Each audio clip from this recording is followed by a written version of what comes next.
Oke, Wajar Kisah malam ini datang dari salah satu wawak kita yang bernama Azam. Halo Bang Azam. Jadi Wajar ini tuh bermula pada saat Azam ngerantau ke Pulau Sulawesi pada saat dia ini bekerja menjadi pegawai koperasi harian atau koperasi yang menyalurkan pinjaman ke masyarakat dengan sistem angsuran harian. Nah, di sana Azam nginap di mes yang memang sudah disediakan sama perusahaan. Jadi mesnya ini jadi satu sama kantor Wak gitu. Tugasnya Azam waktu itu adalah menagih cicilan atau menagih hutang semua nasabah yang tersebar di 7 desa dalam satu kabupaten. Ini kita sebut aja desanya A, B, C, D, E, F, G gitu ya. Nah, untuk urutan nagihnya juga harus sesuai sama urutan desa yang udah aku sebutin tadi, Wak. Dimulai dari desa A yang paling dekat sama kantor sampai nanti ke desa G yang paling jauh dari kantor, which is paling ujung nih. Nah, Azam waktu itu masuk kerja dari hari Senin sampai hari Sabtu dari jam 8 pagi sampai seselesainya. Nah, biasanya semua pegawai itu baru selesai nagih hutang sekitar jam 9 malam. Kadang pun masih lanjut lagi lembur bikin laporan di kantor sampai tengah malam. 8 pagi di desa A yang paling ke Pulau Sulawesi.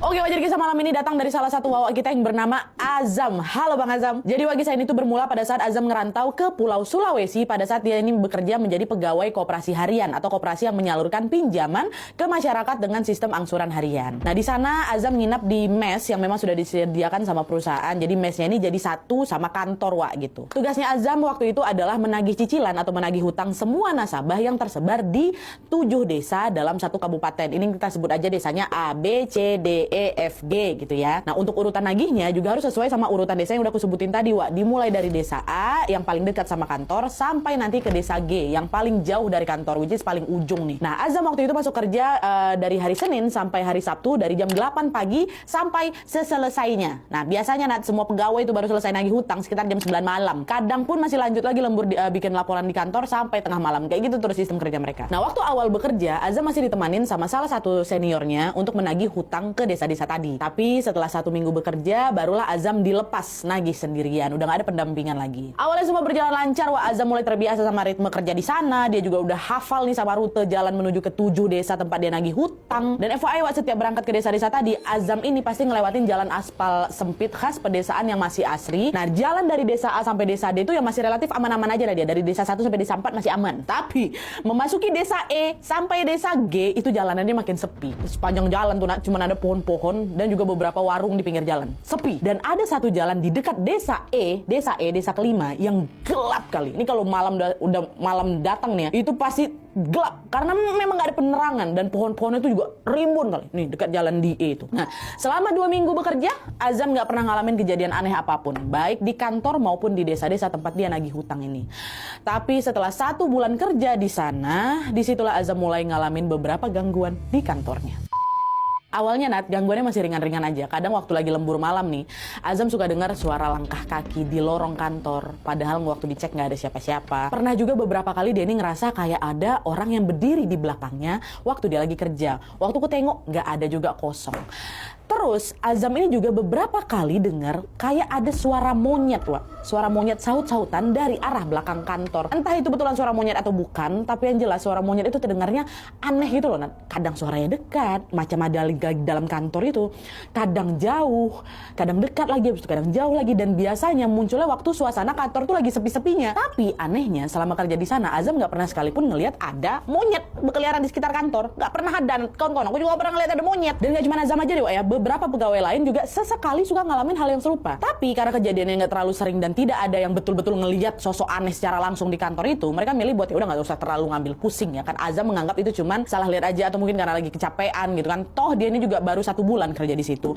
Aku nggak mau resign aja cuman karena hal-hal kayak gitu. Apalagi waktu itu nyari kerja itu susah kali. Jadinya udah Azam bersikap biasa aja dan dia tetap fokus sama pekerjaannya.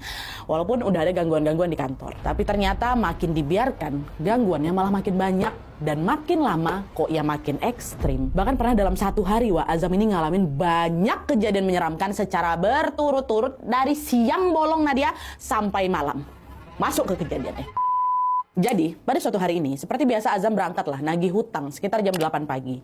Dia motoran, Wak, kurang lebih 30 menit untuk sampai di desa A. Desa terdekat dari kantor itu 30 menit. Nah, pas nyampe di sana, Azam mulai ngedatangin rumah nasabah satu persatu gitu kan. Azam ketok pintu rumah mereka, terus udah dibuka, mereka ngobrol seadanya sama nasabah sambil nerima dan mencatat tagihan masuk. Habis itu dia pamitan tuh. Terus lanjutlah lagi ke rumah nasabah lain yang ada di desa A. Nah, pas sampai di rumah seorang nasabah yang kita sebut aja namanya Oma Santi, Azam ngetok pintu juga. Oma gitu kan. Awalnya nggak ada yang nyaut, Wak. Diketok lagi sama Azam sambil agak sedikit berteriak aku, Nat. Oma permisi, ini Azam dari koperasi katanya.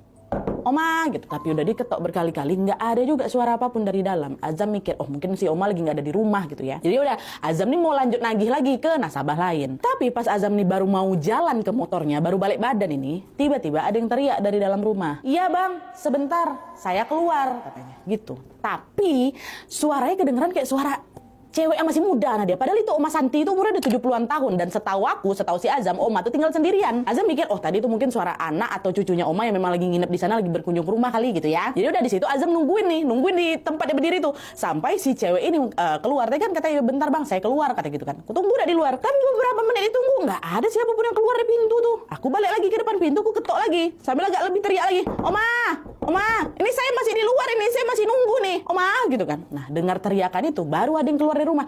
Tapi bukan Oma Santi atau keluarga yang keluar, Wak. Melainkan ada abang-abang tetangga sebelah rumahnya Oma Santi yang keluar. Si abang ini bilang, Oma Santi lagi nggak di rumah, bang. Dia keluar kota sama keluarganya. Katanya, hah? Keluar kota? Tapi tadi saya dengar ada suara ceweknya udah di dalam rumah, bang. Katanya, nggak ada, bang. Pintu rumahnya jadi kunci kok. Coba lah cek. Salah dengar abang tuh. Apa mungkin abang dengar suara adik perempuan saya ya? Soalnya dia lagi teleponan, kata si abang tetangga ini. Dan waktu aku ngecek, nah dia memang betul. Itu pintu rumah Oma ini kekunci. Cuma dalam hati aku nih ngebatin, itu kayaknya nggak mungkin lah, Nat. Nggak mungkin tadi itu suara adiknya si abang ini. Orang suaranya sejelas itu dari dalam rumahnya Oma kok. Nah di sini sebenarnya si Azam udah mulai ngerasa ada yang janggal, Wak. Cuman ya udahlah, Azam nggak mau terlalu mikir yang gimana-gimana. Mungkin dia salah dengar. Apalagi juga abis ini masih banyak lagi nih, Nat, tagihan yang harus aku urus. Aku cuma bilang, oh ya udahlah bang, makasih ya bang ya gitu. Dia lanjut lagi nih nagih hutang ke desa berikutnya. Dibiarin aja lah panggilan tadi ya kan. Dah pergi lagi dia nih. Singkat cerita, dia ke desa B, desa C, sampai desa E. Dari desa 2 ke desa 5, semua penagihan berjalan lancar, nggak ada apa-apa. Sampai sekitar jam 2 siang nih, Azam pun istirahat bentar sambil makan siang di sebuah warung pinggir jalan yang ada di dekat desa E. Jalan yang kanan kirinya ada banyak pohon tuh, kalau malam gelap itu.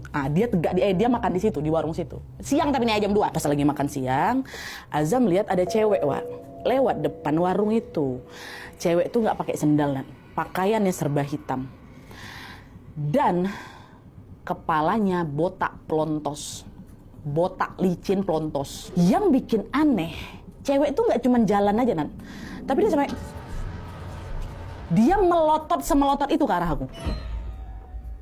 Kayak gitu. Kayak nggak suka gitu nengok aku. Aku lagi makan nih, itu dia lewat aja dah. Dia nggak nyamperin, dia lewat, dia belok ke tikungan jalan. Itu waktu dia belok tikungan tuh dia pun masih kayak gini. Sampai berbalik kepala dia tuh nengok. Nah kayak gitu. Baru habis belokan itu si cewek udah nggak kelihatan lagi, itu udah nggak melototin aku lagi. Sampai berputar kepala ini melototin aku.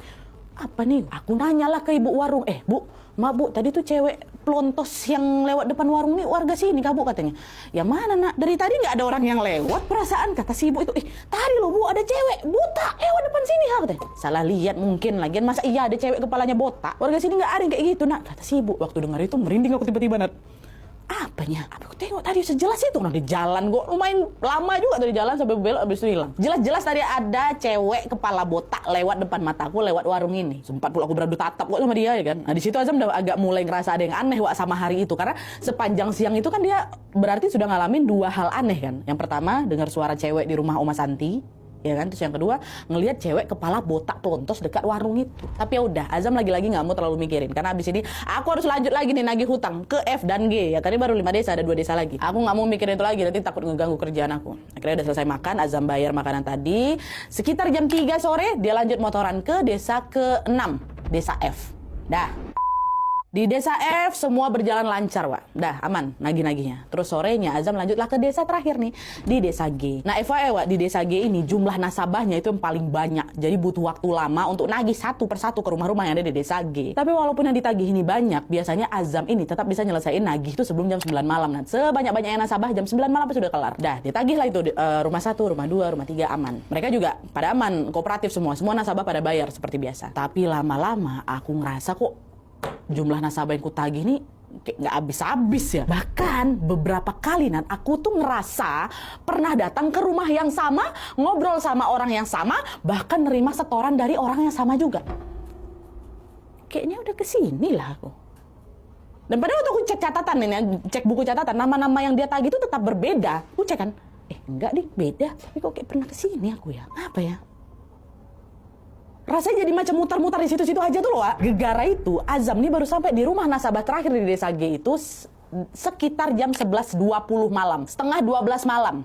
Which is itu di rumahnya salah satu nasabah namanya Pak Teguh. Dia itu rumah terakhir di Desa G. Lama kali itu, udah jam 9 lewat. Terus gak lama waktu udah nyampe depan rumah Pak Teguh, ada telepon masuk dari Pak Budi. Ini atasan aku, Nah, waktu diangkat, suara Pak Budi ini kedengaran agak ngegas gitu. Kok di mana? Udah jam berapa nih kok nggak balik ke kantor? Semua kawanmu udah pada setor, tinggal kau aja yang belum, kata Pak Budi. Pak maaf Pak, ini saya baru selesai nagih Pak. Abis ini saya OTW pulang dari rumah terakhirnya. Yaudah cepat-cepat balik kantor, kata si Pak Budi. Oh siap Pak, katanya. Azam pun dah, dia tagih Pak Budi apa segala nggak begitu lama di situ kan. Balik dia, tancap gas nih pulang ke kantor. Udah selesai dari rumah Pak Teguh, rumah terakhir di Desa G. Balik dia. Nah di perjalanan pulang Azam ngelewatin jalan yang sama persis kayak waktu berangkat dong, ya kan. Termasuk ngelewatin jalanan sepi dan gelap yang ada di dekat Desa Sebelum nyampe di jalan itu, Azam sesekali masih papasan sama motor, sama mobil dari arah yang berlawanan. Tapi begitu Azam belok ke tikungan dan masuk ke jalan dekat Desa di situ udah mulai ngerasa hawanya udah beda. Memang selalu kayak gitu. Nanti jam 9 atau jam 9 kurang lewat situ pasti hawanya udah beda di dekat jalan Desa ini. Dan entah kenapa malam itu suasana itu kerasa lebih sunyi, lebih mencekam dari biasanya. Nggak ada suara motor dari kejauhan, nggak ada suara angin, bahkan suara-suara alam tuh yang biasa masih terdengar kayak udah lenyap gitu aja. Yang terdengar tuh cuma suara mesin motor aku sendiri. Sepi kali dalam hati aku kan. Selain itu udara di sana tuh juga kayak pengap gitu. Dada aku aja tuh sepanjang jalan tuh macam sesak. Kugas loh motor tuh kencang-kencang kan sambil baca-baca doa. Nah pas hampir sampai di ujung jalan Desa itu, dari kejauhan Azam ngeliat kayak ada sesuatu yang lagi berdiri di tengah jalan. Pas jarak motor tuh makin dekat sama si sesuatu ini, di situ aku bisa lihat dengan jelas ada yang berdiri ya, tapi monyet berdiri, dia nggak lagi jongkok, nggak lagi duduk, dia lagi berdiri kayak lagi makan sesuatu di salah satu tangannya, terus tangan kirinya megang kayu. Awalnya aku pikir itu monyet biasa aja lagi turun dari hutan pinggir jalan, dia kebetulan lagi tegak aja sambil pegang tongkat sama makan gitu kan. Tapi waktu lampu aku nyorot, lampu motor makin dekat tuh, makin nyorot muka si monyet itu. Astagfirullah. Betapa terkagetnya si Azam karena yang dia tengok itu bukan kepala monyet, melainkan kepala seorang wanita yang rambutnya botak plontos. Jadi itu badannya monyet, kepalanya orang, cewek, kepala botak. Dan muka si cewek itu mirip kali sama cewek kepala botak plontos yang aku tengok waktu makan di warung siang tadi. Itu mukanya pucat, matanya melotot ke arah si Azam, bibirnya nyering. Astagfirullahaladzim, syok lah si Azam. Astagfirullah, gitu. Langsung dia nggak kabur, dia nggak balik badan, dia ngegas, ditabraknya lah itu gitu. Tanpa sadar Azam memang entah nggak tahu lah, itu entah aku sengaja, entah memang aku nggak sadar, aku tabrak si sosok itu. Waktu aku tabrak bukan dia yang tercampak, aku yang terjatuh di tengah jalan tuh. Itu terasa sama jatuh, pingsan aku di situ. Pingsan begitu bangun badanku kerasa ya Allah sakit, itu semua sakit. Tapi pas aku periksa tangan, kaki, lutut aku tuh nggak ada luka sama sekali. Padahal semalam tuh aku sadar betul aku jatuh, aku sempat ngerasa kulit aku bergesekan langsung sama aspal tuh, ngerasa aku, tapi nggak ada luka sama sekali. Spontan aku tengok HP lah ya kan, ada HP ku itu jam menunjukkan pukul 11.20 malam. 11.20 malam. Dan yang makin bikin kaget lagi, waktu aku tengok sekitar itu aku nggak dekat jalan ujung jalan Desa itu aku ternyata masih di depan rumahnya Pak Teguh. Rumah nasabah Desa terakhir ada Desa G. Aku di situ. Padahal sebelumnya ada kecelakaan dari mana, Di dekat Desa Lokasinya lumayan jauh dari Desa G ya kan, GFE. Di sini aku, Pak Teguh ada di sana. Dia bilang, alhamdulillah nak, bangun juga kau. Tadi kau pingsan waktu mau pulang dari sini, katanya. Makin kaget lah lagi aku, Nadia. Apa ini? Kayak mana ceritanya kok bisa aku pingsan di rumahnya Pak Teguh? Orang aku seingat itu, Nadia, aku kecelakaannya di dekat Desa Dan tadi jam berapa? 11.20 waktu aku tengok HP itu kan. Itulah terakhir kali aku nengok, memang udah jam 11.20 waktu aku nyampe rumah Pak Teguh. Harusnya kan waktu aku udah jatuh itu udah lewat dari 11.20 jauh ya kan. Kenapa bisa jam 11.20? Azam langsung nanya lah ke Pak Teguh, Pak, apa nih Pak? Betul saya pingsan di sini Pak. Tadi saya kecelakaan di dekat Desa Pak. Pak Teguh Teguh jadi ikutan bingung lagi. Kecelakaan apa, nak? Orang tadi habis Isya, kamu datang ke sini, narik tagihan, tapi pas mau pulang, kamu tiba-tiba pingsan di dekat motor. Makanya saya bawa kamu masuk, nak. Pak, bentar, Bu. Tapi saya tadi nagih ke sini sekitar jam 11.20 loh kan, Pak. Ingat saya. Enggak, nak. Enggak. Kamu ke sini sekitar jam 9 malam. Kata Pak Teguh. Kan habis Isya, saya bilang. Hah? Apa nih? Aku langsung hitung-hitung dalam kepala nih, nak. Kalau betul aku datang ke rumah Pak Teguh jam 9 malam nih, berarti selama lebih dari 2 jam terakhir, semua yang dia alami itu cuma terjadi pada saat dia pingsan dong, ya kan? Termasuk soal nagih nasabah yang kerasa nggak habis-habis. Dia dapat telepon dari atasannya tadi kan, dia ngelihat sosok wanita monyet sampai dia kecelakaan. Itu berarti apa itu? 2 jam tuh apa tuh? Mimpi aku. Tapi nggak mungkin mimpi. Orang senyata itu kok. Awalnya nggak percaya aku, nggak percaya aku kalau aku tuh lagi mimpi atau lagi apa, aku nggak tahu lah itu. Tapi waktu aku cek riwayat teleponku, HP, ternyata memang nggak ada telepon masuk dari atasanku. Nggak ada. Aku cek motorku, aman-aman aja motorku. Nggak ada tanda-tanda rusak habis kecelakaan. Di situ berarti sosok wanita monyet dan kejadian aku kecelakaan itu pasti betulan fix aku mimpi. Tapi kok senyata itu. Tapi kok ya badanku sakit semua rasanya. Itu di situ aku betul-betul bingung, sebingung-bingungnya, pikiranku udah nggak karuan lagi Nadia. Cuma di sisi lain masih bersyukur juga aku karena masih selamat aku kan. Tadi aku kecelakaan nggak jadi kecelakaan kan berarti. Dan di situ Azam juga mutusin nggak mau nyeritain mimpinya yang sefull itu ke Pak Teguh. Dia mau aku mau balik aja sekarang karena udah larut malam dan takut kena omel sama atasannya. Azam langsung pamitan lah sama Pak Teguh. Saya pamit balik ya Pak ya. Makasih udah nolongin saya. Iya nak, hati-hati kamu ya. Jangan ngebut-ngebut katanya. Iya Pak katanya. Azam keluar lah sambil ngegas motor, gas balik ke mes atau ke kantornya. Di sepanjang jalan Azam masih ketar-ketir pasti Pak. Takut kalau nanti si wanita monyet tuh memang nggak ada dalam mimpi aku tuh betulan muncul nanti di jalan dekat desa tadi ya kan. Itu sepanjang perjalanan itu nggak ada putus doa aku. Terus waktu udah masuk nih lewat G F E, waktu udah masuk jalan dekat desa E itu makin kugas lagi motor aku. Dan itu biasa aku paling kencang 60 km kan. Malam itu bisa 80 bisa 100 kugas motorku. Gitu. Nah lagi-lagi waktu mulai masuk jalanan dekat desa E itu hawa udah langsung berubah nggak enak, suasana suci gelap sunyi kali ya kan. Makin lagi aku kencangin doaku. Untungnya pas sampai di ujung jalan aku nggak ngelihat sosok wanita monyet itu dekat ujung jalan waktu dia terjatuh tuh nggak ada. Tapi di situ nah di tempat yang aku ingat kali, tempat yang sama persis kayak waktu aku nengok si sosok wanita monyet dan kecelakaan dalam mimpi aku itu. Sekilas aku ngelihat kayak ada kayu tergeletak di tengah jalan. Dan ada banyak serpihan kaca gitu. Nah, sama ada kayak apalah kayak ada sesuatu yang patah gitu. Seolah-olah kayak ada yang baru aja kecelakaan di situ. Sesuatu aku tengok lagi tuh kayu tuh, bentuk kayu yang tergeletak itu. Nah, kok mirip ya sama apa yang dipegang si sosok wanita monyet dalam mimpi Azam tadi. Itu enggak iya. Astagfirullah, jangan-jangan yang tadi aku alami itu bukan mimpi itu. Betulan kecelakaan nih. Tapi kalau memang betul aku kecelakaan, kok ya aku nggak luka, kok ya motorku nggak rusak, kok ya aku malah terbangunnya di sana di rumahnya Pak Teguh. Itu aku udah nggak bisa lagi berpikir positif aku udah nggak masuk akal ini. Cuman nggak mungkin aku berhenti di situ kan. Udah panik, aku udah takut, makin kugas motor aku itu. Gitu. Sampai itu perjalanan dari desa ke kantor yang biasanya tuh butuh waktu 1 jam tuh. Itu cuma 30 menit tembus mau. Akhirnya aku ngegasnya malam itu. Dah, Azam pikir setelah sampai kantor gangguannya berhenti dong, ya kan? Belum Pak. Nyampe dari kantor, Azam langsung buru-buru naik ke lantai 2, ini ruangan kerjanya. Begitu nyampe sana, beberapa pegawai masih duduk di meja masing-masing. Di situ mereka semua natap Azam kebingungan. Apa kau? Soalnya Azam udah ngos-ngosan kayak gitu, kayak abis dikejar sesuatu lah gitu. Di saat yang sama Pak Budi ini tadi atasannya si Azam juga kelihatan bingung. Dia samperin si Azam, Zam kamu nggak apa-apa? Badan gua ada yang luka nggak? Nah waktu denger badan gua ada yang luka nggak? Waktu denger itu kaget lah. Azam pikir Pak Budi ini tahu soal mimpi Azam yang kecelakaan itu. Tapi kalau memang Pak Budi tahu, dia tahunya dari mana?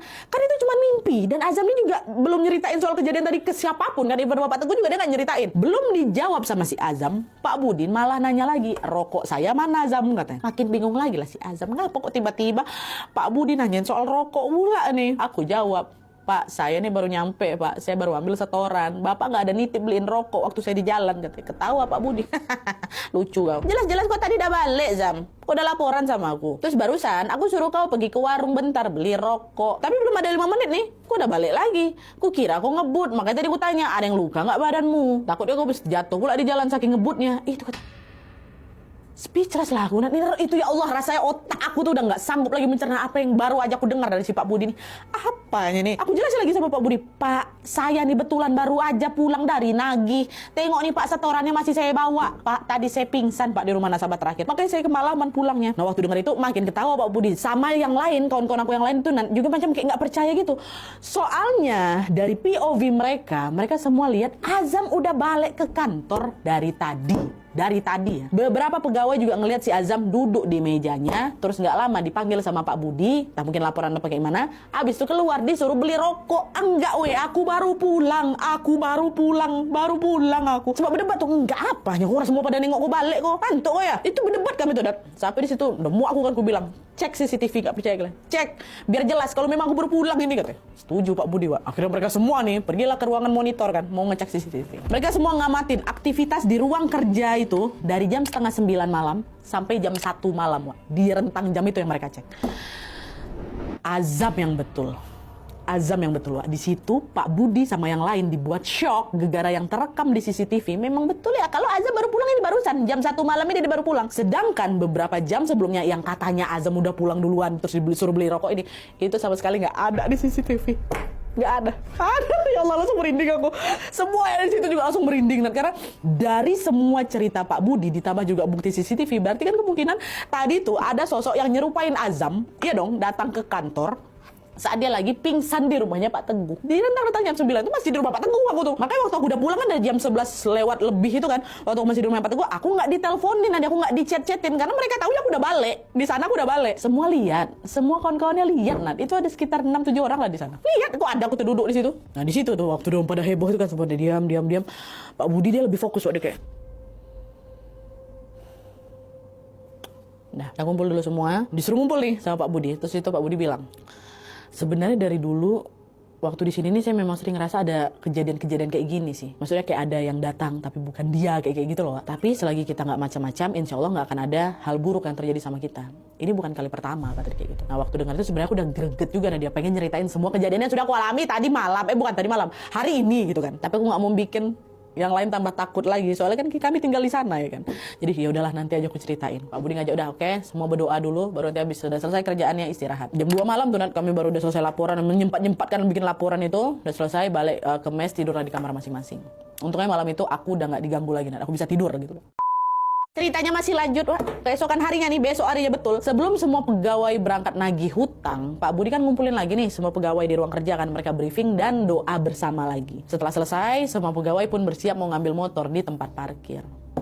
Nah, buat masuk ke tempat parkir itu, mereka tuh harus keluar dulu lewat pintu depan. Yang pintu depan kantor ini menghadap langsung ke pagar depan dong, ya kan. Baru aja nyampe depan pintu, buka pintu, itu semua kami ada di sana, dikejutkan sama penampakan sebuah bangkai monyet yang tergantung di pagar kantor tuh. Bangkai monyet, badannya besar, bulunya lebat dan baunya tuh udah nyengat kali. Dan yang bikin serem, bangkai monyetnya tuh nggak ada kepala. Jadi cuman badan, tangan, kaki sama ekor. Kepalanya nggak ada. Heboh lah di sana semua kan, ada yang teriak, ada yang langsung mual-mual, bahkan ada yang langsung masuk lagi ke dalam kantor saking takut. Betul. Sementara aku nge-freeze di situ, aku tegak ya, gue di situ udah keringat dingin aku kan. Dan aku langsung teringat sama beberapa kejadian janggal yang aku alami dari awal kerja di sini sampai kejadian kemarin. Itu yang tiba-tiba terpikir, masuk dalam otak aku Nadia. Mulai aku sering dengar suara-suara monyet waktu lagi lembur, dengar suara cewek di rumah Oma Santi, ngelihat sosok perempuan kepala botak dekat warung, sampai dimimpiin sosok wanita berbadan monyet yang kepalanya botak. Semua langsung terpikir di situ. Dan semua kejadian ini kan mayoritasnya kan berhubungan sama binatang monyet ya kan, Wak. Aku jadi curiga nih, jangan-jangan semua teror yang aku alami selama ini ada kaitannya sama apa yang ada depan mataku nih, bangkai monyet tanpa kepala yang tergantung depan pagar kantor ini. Nah, barulah di situ aku ceritain semua kejadian yang sudah aku alami kemarin ke Pak Budi dan ke kawan-kawan semua. Aku ceritain. Nah, dari situ, Wak, beberapa pegawai juga ada nih yang ikut speak up soal gangguan yang mereka alami di kantor. Semua, aku juga pernah gini-gini gitu kan semua. Nah, dari semua gangguan itu yang udah di tahap mengganggu kali ya, inilah kiriman bangkai monyet nggak ada kepala ini. Kami yang ada di situ takut kalau kantor mereka ini memang lagi diteror sama sosok tertentu, atau mungkin kami dapat kiriman dari orang yang memang nggak suka sama kami gitu. Akhirnya setelah dengar itu, Pak Budi menilai ini gangguannya udah nggak biasa. Jadi pagi itu juga Pak Budi manggil salah satu kawannya yang juga orang pintar, kita sebutnya namanya Pak Wahyu, untuk datang ke kantor. Nyampe Pak Wahyu di kantor, Pak Wahyu sempat kaget tuh ngelihat ada bangkai monyet di pagar ya kan. Akhirnya dia pun izin mengitari area kantor sambil baca-baca doa. Terus dia minta kami semua buat nurunin itu bangkai monyet, dikubur di dekat kantor. Langsung tuh pagi itu jadi kami agak ngaret buat nagihnya. Selesaikan itu dulu. Setelah selesai Pak Wahyu ngajak semua pegawai untuk doa bersama. Terus Pak Wahyu minta Azam dan pegawai lainnya cerita apa yang selama ini mereka alami. Ceritain lah ini, aku yang paling panjang ceritain. Tas semua ceritain. Barulah habis itu Pak Wahyu bilang, aku nggak tahu apakah semua kejadian yang kalian alami ini ada hubungannya sama bangkai monyet apa enggak. Tapi yang jelas ini bangkai ini nih memang sengaja digantung sama orang yang ngegantung di situ. Mungkin warga sini, mungkin juga nasabah yang nggak suka sama kantor ini. Dah, itu pertama. Nah, soal suara yang ada di rumah Oma Santi, perempuan kepala botak, wanita setengah monyet yang kau tengok Azam, aku nggak bisa memastikan itu apa. Tapi kalau semua gangguan itu muncul dalam waktu yang berdekatan sama bangkai depan ini, bukan tidak mungkin ada pihak yang sengaja ngirim gangguan berbentuk wanita monyet untuk nakut-nakutin orang-orang yang kerja di kantor ini.